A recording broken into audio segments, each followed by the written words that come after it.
E aí, alunos? Aula que eu sempre gosto, aula de exercício. E é a partir daqui que a gente começa a fechar realmente o nosso conhecimento, entender de forma mais específica, né? E ver como cai na prova. Bora lá? Aqui uma questão da SpaceX. Essa prova aqui, essa questão foi questão da última prova da SpaceX, tá? Então, quem fez aí a última prova deve se lembrar dessa questão. Ele fala o seguinte: em um novo capítulo do acirramento das tensões entre Estados Unidos e Irã, até mesmo porque, gente, o que acontece? O Irã, ele é um país que tem armas nucleares, tá? Ele tem ali a nuclearização dele. E outra coisa, dentro do Oriente Médio, o Irã, ele faz oposição ao mundo ocidental de forma muito ferrenha, tá? Então a gente tem que pensar nisso. E outra coisa importante também é que o mundo ocidental é que o Irã ele tem um poder de barganha muito grande. Não sei se vocês lembram, que é o fato, né, dele possuir o monopólio, né, o cuidado do Estreito de Hormuz. E para quem não lembra, né, o Estreito de Hormuz é basicamente a saída, né, é o transporte marítimo do petróleo que nós temos aqui no Golfo Pérsico, tá bom? Então, assim, de uma maneira geral, é muito importante a gente entender que nessa área aqui é onde a gente tem a maior concentração, a maior reserva de hidrocarbonetos, então a produção é muito grande e é por esse estreito que a gente escoa, né, de forma marítima. É claro que a gente tem outros escoamentos pelo Iraque, pela Síria, né, terrestre, mas esse aqui é o mais importante. Então esse país aqui ele tem um poder de barganha muito grande no cenário geopolítico do petróleo, tá? Em um novo capítulo do acirramento das tensões entre Estados Unidos e Irã, Teherã anunciou nesta quinta-feira que derrubou um drone americano que teria invadido seu território. Washington alega que o equipamento estava em espaço aéreo internacional e o governo iraniano respondeu levando o caso à ONU. O incidente relatado acima ocorreu no Estreito de Hormuz, do Golfo Pérsico. Para quem não lembra, no começo de janeiro de 2020, os Estados Unidos matou um general iraniano, tá? E isso criou uma tensão muito, muito grande.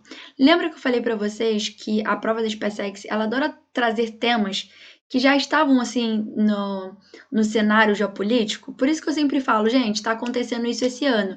Talvez pode ser uma questão de prova para vocês, tá? Então, assim, de uma maneira geral, aconteceu esse embate entre o Irã e os Estados Unidos, se eu não me engano, foi dia 3 de janeiro. O mundo começou a falar em Terceira Guerra Mundial e tal, porque acirrou bastante as tensões, tá? Mas não, até mesmo porque logo depois a gente teve a questão do coronavírus e tal, deu aí uma amenizada nas tensões, tá? Mas de uma forma geral, no começo do ano teve tensão, eles foram lá e jogaram uma questão sobre Irã, sobre Estados Unidos. Mas aqui a gente vai ver que é sobre o Oriente Médio como um todo a questão, tá? Então, por exemplo, pode ser que caia sim uma questão esse ano de novo de Oriente Médio, porque a gente teve, né, o acirramento das tensões na Palestina, né, contra Israel. A gente vai ver isso na próxima aula. Sobre as características gerais dos países banhados por esse estratégico Golfo, então ele quer que a gente fale do Irã, dos Emirados Árabes Unidos, da Arábia Saudita, do Catar, de Dubai, do Kuwait, do Iraque, tá?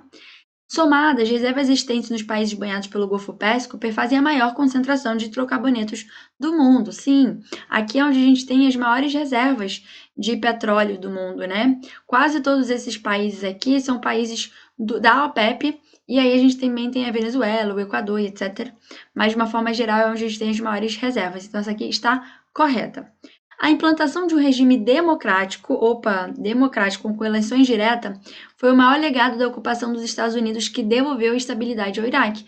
Não, gente, a gente sabe que o Oriente Médio como um todo são países que vivem em instabilidade política, tá? Eles vivem em instabilidade política e, principalmente, eles vivem sob formas de governos não democráticas, tá? Então, de uma forma geral, são países autoritários, países que nós temos ditadores. Então, a Primavera Árabe, ela foi exatamente um tipo de protesto, né, de levante, para tentar derrubar essas estruturas não democráticas. Então, não teve implantação de regime democrático, muito menos com eleições diretas. Então, essa aqui é falsa. O Iraque e o Afeganistão, eles foram invadidos pelos Estados Unidos durante a doutrina Bush, né, da guerra preventiva, da guerra ao terror, ali em 2001 e em 2003, tá? E foram anos de ocupação até que durante a presidência do Obama, né, foram retirados. Com uma população de aproximadamente 24 milhões, os curdos estão localizados majoritariamente nos territórios ocupados pelo Iraque e pelo Irã, onde contavam com elevado grau de autonomia política. Vocês viram que na aula, olha como é importante, gente, eu sei que parece muita coisa, mas eu realmente tento trazer para vocês o que vocês precisam. A SpaceX, ela é um saco. Vocês estão vendo aqui que em uma questão vocês tinham que ter noção dos hidrocarbonetos no Golfo Pérsico, sobre o Iraque, sobre os curdos, sobre o Irã. Então tinha que ter ali informações de vários países. Eram vários tópicos de uma questão só, tá? O que acontece? Os curdos, eles estão localizados majoritariamente na Turquia. Eu já tinha conversado com vocês até que há uma instabilidade muito grande dessa população na Turquia, porque a Turquia repele, a Turquia, ela trata, né, os curdos com muita repressão e eles não têm nenhuma autonomia política, tá? Eles não têm, apesar deles estarem, né, de uma forma geral em vários países, eles não têm nenhuma autonomia política, é até mesmo isso que eles reivindicam, tá? Então essa aqui é falsa. O Irã não é um país árabe e sua população é de maioria xiita. Em 79, aqui, gente, o que acontece? Lembra que tem a questão do Irã como dentro da Península Arábica, ainda tem a questão do árabe como uma divisão política, tá? De uma certa maneira, essa questão aqui ela vai se ligar com um tópico da próxima aula. Eu vou falar melhor sobre o Irã, tá? Mas assim, o Irã realmente não é um país árabe, né, geograficamente falando, apesar de politicamente ser, assim como a Turquia. E eu vou dividir isso melhor para vocês. E é um país, né, de maioria xiita. Em 79, a Revolução Islâmica transformou um dos principais opositores dos Estados Unidos e de Israel. Essa aqui, gente, também é verdadeira. O que vocês poderiam ver que era por eliminação, fazer aqui a letra E, tá? Aqui se liga com o tópico do começo da próxima aula, tá? Então, realmente, é porque ficou muita coisa, ficou uma aula muito grande e são muitos detalhes que eu preciso dar para vocês. E às vezes, né, fica descontextualizado. Mas, de uma forma geral, eu posso aqui agora introduzir para vocês algumas informações importantes, como o Irã não ser um país árabe, geograficamente falando, né? E a sua população ser de maioria xiita. Show? Gente, de uma maneira geral, essa ideia do Irã não ser um país árabe, por quê? A árabe, né, de uma forma geral, geograficamente falando, em termos culturais, é um grupo étnico, tá? Ele é um grupo étnico surgido na Península Arábica, onde a gente tem a Arábia Saudita, tá? Só para começar essas informações para vocês. A Arábia Saudita, o Iêmen, os Emirados Árabes, por exemplo, tá? Emirados Árabes. Então, tá aqui, ó, na Península Arábica, tá bom? Emirados Árabes. Então, é por isso que a gente diz que o Irã, ele já não é árabe, assim como o Afeganistão, o Paquistão, tá? Maomé, o profeta e fundador do islamismo, né, como vocês devem se lembrar da aula, ele era árabe, né? E a religião, ela nasce, não, essa religião, né? O islamismo, ele nasce no seio desse povo. Mas não significa que todo árabe é islâmico e todo islâmico é árabe. Tudo bem? Tranquilo aí para vocês? E bora passar para a próxima. Mais uma questão aí da SpaceX. O Islã foi alicerce sobre o qual se ergueu um grande império. O mundo muçulmano, que se estende pelo Oriente Médio, África do Norte, Ásia Setentrional e um pequeno trecho da Europa, é o fruto desse império. O mundo árabe não se confunde com o mundo muçulmano. O Oriente Médio, núcleo histórico e cultural do Islã e do mundo árabe, figura como foco de conflitos geopolíticos, nacionais e religiosos. Um dos eixos desse conflito é a disputa pela influência na região petrolífera do Golfo Pérsico. O outro eixo é a questão nacional entre Israel e Palestina, que vai ser tópico aí na nossa próxima aula, que tem repercussões mundiais. Demetrio Magnoli, nosso querido autor, Com base no texto acima e nos conhecimentos gerais sobre a cultura árabe no Oriente Médio, podemos afirmar que a diferença entre o mundo árabe e o islamismo, gente, basicamente, a questão árabe, eu estou falando do quê? Da etnia. E a etnia, ela envolve o quê? Ela envolve cultura, ela envolve história, ela envolve idioma, ou seja, a linguagem, ele envolve, né, por exemplo, tradições. Show? Então, etnia é isso. Então, o árabe é essa questão. Tem basicamente uma ideia geográfica, tá? E aí, quando a gente fala da questão geográfica, para o Oriente Médio, a gente está falando da Península Arábica, tá? Apesar de uma forma geral, o Oriente Médio ele ser para além disso, tá? Show? Árabe é uma expressão utilizada para expressar os costumes e a cultura muçulmana? Bem, não necessariamente. Eu posso ser árabe e eu não preciso necessariamente ter a cultura muçulmana. E não é cultura, né? Eu tenho basicamente o islamismo e no qual a gente tem estruturado aí islamismo e a cultura muçulmana. O islamismo deve ser a religião oficial de qualquer nação que queira se tornar árabe. Não tem nada a ver, tá? Árabe se refere à língua e muçulmano se refere à religião. Tá aqui, gente, a nossa resposta, tá? Porque quando a gente está falando de muçulmano, a gente está falando de islamismo, né? Isso aqui é bom pra gente, porque talvez eu não tenha deixado bem claro isso para vocês quando a gente estava fazendo a questão, né? Eu estava fazendo, na verdade, não deixei muito claro quando a gente estava fazendo a aula. Mas quando a gente fala de muçulmano, a gente está falando da questão islâmica, do Islã, dos muçulmanos, daqueles que têm a religião islâmica, tá? Então se refere à religião, enquanto árabe é geográfico, tá? A língua, as tradições, a história, a cultura, tudo bem? Tranquilo? Então, bora lá. Aqui é uma questão sobre os curdos, territórios do que seria aí o Kurdistão, tá? Então, é onde tem a concentração dos curdos. Os curdos, eles ocupam extensa área do território sírio. Se a gente for olhar aqui, né, é da Turquia, mas tudo bem. Onde estão as maiores densidades do grupo no Oriente Médio? Não, é na Turquia, tá bom? Então, não é na Síria, apesar de ter na Síria, tá? E assim, é importante a gente pensar da presença nos curdos da Síria, porque é um dos grupos, né, beligerantes da Guerra da Síria. É um dos grupos que são atuantes, né, nessa crise que já tem 10 anos e que reivindicam também uma área no território sírio.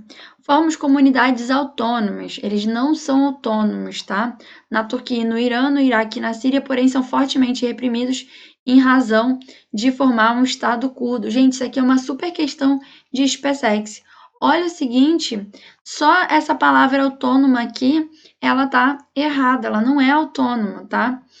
Forma o maior grupo de apátridas, ou seja, de sem territórios no mundo. Representam cerca de 30 milhões que ocupam terras de 4 países do Oriente Médio, entre os quais a Turquia, que aqui agrupa metade desse grupo. Aqui a nossa resposta. Olha que questão boa, olha que questão que vocês podiam errar muito facilmente. Cuidado, porque a nossa prova ela é assim. Uma palavrinha já torna tudo errado, tá? Show? Então, bora para a próxima. Rússia e China, Rússia e China se opuseram a intervenções militares na Síria. Tá? Gente, a Rússia e a China, eles apoiam o Bashar al-Assad, tá? Bashar al-Assad. E por quê, né? A gente tem basicamente o mundo ocidental apoiando, né, as tropas civis, né? Apoiando os civis. E a gente sabe hoje que a Síria aí se tornou a maior crise da atualidade, tá? E como Rússia e China são parceiros geoeconômicos, são parceiros que estão aí tentando se delimitar dentro de um mundo, de um cenário geopolítico multipolar, eles acabam fazendo frente, né, a esses países, a esse apoio desses países, como se fosse uma nova Guerra Fria mesmo. ao longo dos 17 meses de um conflito sangrento entre rebeldes e as tropas leais ao presidente sírio. Os dois, acabei de descobrir que é Al-Assad, a professora está escrevendo o nome do presidente errado. Os dois países vetaram 3 resoluções defendidas por estados árabes e potências ocidentais do Conselho de Segurança da ONU. Lembrando que os membros permanentes, como Rússia e China, eles têm poder de voto e poder de veto, tá? Que aumentaria a pressão sobre Damasco para encerrar a violência. Sobre os conflitos recentes do Oriente Médio, é correto afirmar o quê? Gente, crise da Síria é também um tema que pode... Olha, eu já estou dando várias dicas para vocês esse ano. 10 anos de crise da Síria. 10 anos de guerra, tá? Então, bora lá. 4. Tais conflitos resultam do acomodamento de tensões geopolíticas que deram origem ao mundo bipolar. Nada a ver, gente. O mundo bipolar é o mundo da Guerra Fria. Então, não tem nada a ver aqui com a história, tá? Representado, a gente sabe que os conflitos eles resultam da Primavera Árabe, e também resultam de descontentamentos religiosos em relação aos sunitas e aos xiitas, tá? Xiitas, basicamente, tá bom?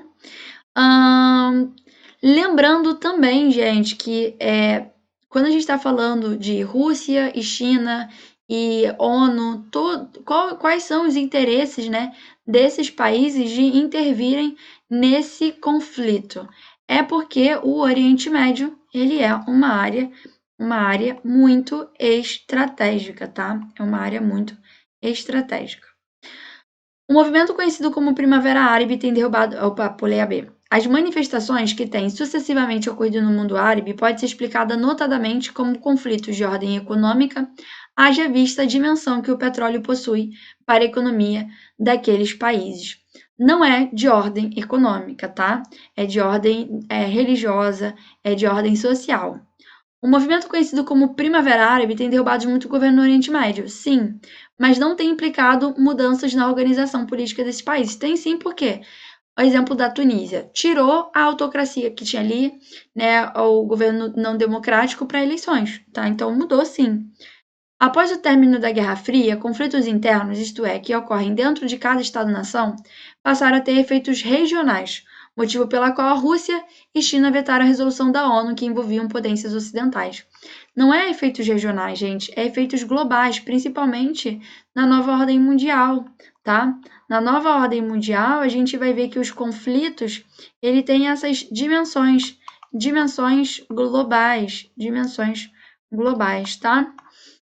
Os interesses e as estratégias geopolíticas globais de potências ocidentais e orientais dependem do equilíbrio regional que se estabelece no Oriente Médio, porque ali é uma área estratégica, então a resposta está aqui. É uma área de muito, muito interesse, tá? E aí as alianças feitas ali são extremamente essenciais, tá? No mundo árabe, países governados há décadas por regimes políticos centralizadores contabilizaram metade da população com menos de 30 anos. Desses, 56% têm acesso à internet. Sentindo-se sem perspectiva de futuro e diante da estagnação da economia, esses jovens incumbem vírus sedentos por modernidade e democracia. Em meados de dezembro, um tunisiano de 26 anos, vendedor de fruta, põe fogo no próprio corpo em protesto por trabalho, justiça e liberdade. Uma série de manifestações eclode na Tunísia e, como uma epidemia, o vírus libertário começa a se espalhar pelos países vizinhos, derrubando em seguida o presidente do Egito, Hosni Mubarak. Sites e redes sociais como o Facebook e o Twitter ajudaram a mobilizar manifestantes do norte da África e as ilhas do Golfo Pérsico. Considerando os movimentos políticos mencionados no texto, o acesso à internet permitiu aos jovens árabes. O que aconteceu aqui? Ele pergunta, através da internet, eles conseguiram difundir os protestos, né? Tanto que, talvez eu não tenha nem falado isso para vocês, o movimento árabe, da Primavera Árabe, ele foi muitas vezes conhecido como, Revolução do Twitter. Revolução do Twitter. Eu tenho mania de falar Twitter por causa da aula de inglês, gente. Sorry. De Facebook. tá? Porque era uma revolução das redes sociais, porque as redes sociais, elas conseguiram, né, difundir essas ideias, as ideias dos protestos, as ideias, né, mais revolucionárias. Então, logo quando a gente olha para aqui a letra E, a gente vê que a resposta é essa, difundir ideias revolucionárias que mobilizaram a população, tá bom? Reforçar a atuação de regimes políticos existentes? Não, na verdade era retirar a atuação desses regimes. Tomar conhecimento dos fatos sem se envolver? Não, era para se envolver. Principalmente os jovens, tá? Manter o distanciamento necessário à sua segurança? Não. Disseminar vírus capazes de destruir programas de computador? Quê? Não, tá bom? Então aqui, ó, 5, letra E. 6. Depois de... Opa, pulou para 7. Depois de enfrentar problemas financeiros que repercutiram na situação política interna, as monarquias do Golfo Pérsico se beneficiam de um fluxo extraordinário de divisas, graças ao alto preço do petróleo. Em todos os países há dois denominadores comuns: estados ineficientes e perdulários e desemprego alto. O desemprego atinge a geração jovem do chamado baby boom. Gente, baby boom é quando a gente tem a explosão demográfica, tá bom? E lembra que eu falei para vocês que os países árabes, eles têm altas taxas de natalidade ainda. Por exemplo, da mulher afegã, a gente tem, por exemplo, né, o Afeganistão está fora da Península Árabe, que é mais de uma maneira geral ali, a gente tem 6,3, alguma coisa assim. Ainda é bem, bem alta, tá? Em pleno 2021.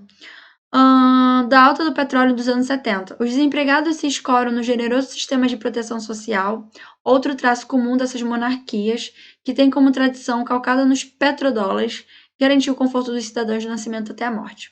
Essas regalias, que sempre amorteceram qualquer descontentamento político, tiveram que ser revistas nos últimos anos por causa do alto custo da Guerra do Golfo ali na década de 90, bancado sobretudo pela Arábia Saudita. O texto permite estabelecer uma relação de causa e efeito entre o quê? Gente, ele fala, se eu tenho um preço do petróleo alto, isso gera dinheiro, isso gera divisa para os países, e isso gera estabilidade política. Se eu não tenho petróleo alto, eu tenho petróleo baixo, tá? O preço do petróleo está baixo. Não vai poder ser garantido à população mais pobre, principalmente a população mais pobre, um conforto social. E aí começa um descontentamento. Então, é basicamente uma relação entre o preço do petróleo e a estabilidade política.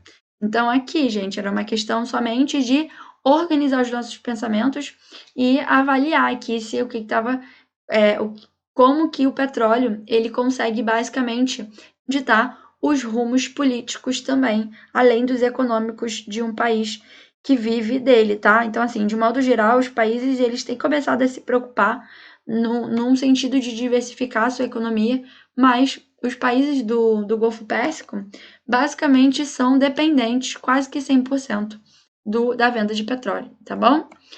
Desde março de 2011, estima-se que o conflito na Síria tenha causado a morte de 100 mil pessoas, segundo o Alto Comissariado das Nações Unidas para os Direitos Humanos. Estima-se que 6,8 milhões de pessoas necessitem de assistência humanitária urgente. Há mais de 2 milhões de refugiados sírios nos países vizinhos no norte da África. Cerca de 1,2 milhões de famílias tiveram suas casas atingidas. Sobre o conflito na Síria, assinale a alternativa correta. Trata-se de um conflito entre Israel e o governo de Bashar al-Assad? Não, tá? Na verdade, é o Bashar al-Assad contra os protestos os protestos populares, né? Então, da população civil, do Estado Islâmico e ainda do movimento curdo na Síria. Trata-se de um conflito entre árabes e curdos? Bashar al-Assad é um governante curdo? Não, tem nada a ver, ele não é um governante curdo. Apesar da gente ter uma questão religiosa aí, mas não tem nada a ver aqui com os curdos. Os curdos, entre os quais está Bashar al-Assad, de novo, não, o Bashar al-Assad não é curdo. Os principais aliados do governo de Bashar al-Assad são os governos dos Estados Unidos. Não. É China e Estados Unidos, tá? A China não apoia o Bashar al-Assad. Que juntos conseguem dar suporte. Então, a resposta está aqui na letra E, né? O conflito na Síria surgiu em seguida dos movimentos da Primavera Árabe na Tunísia e no Egito. A reação violenta do governo aos protestos populares resultou em aumento das tensões. Os rebeldes, em sua maioria muçulmanos e sunitas, sofrem forte repressão de Bashar al-Assad, que pertence a uma minoria alauíta. A alauíta, gente, é um tipo de xiita, tudo bem? Show? Então é isso, gente. Fiz 7 questões com vocês. Deu para rever bastante coisa, ver como cai, ver aí algumas características particulares que eu não tinha falado com vocês em sala de aula. Foi uma aula bem longa, foi uma aula bem complexa, eu entendo. Mas aqui a gente consegue perceber como que ele pede. Ele realmente quer da gente uma profundidade de conhecimento. Então, toma aí um fôlego, bebe uma água, renova aí as suas esperanças de que a solução de gabaritar geografia na SpaceX, viu, gente? Espero ver vocês na próxima. Até mais, tchauzinho!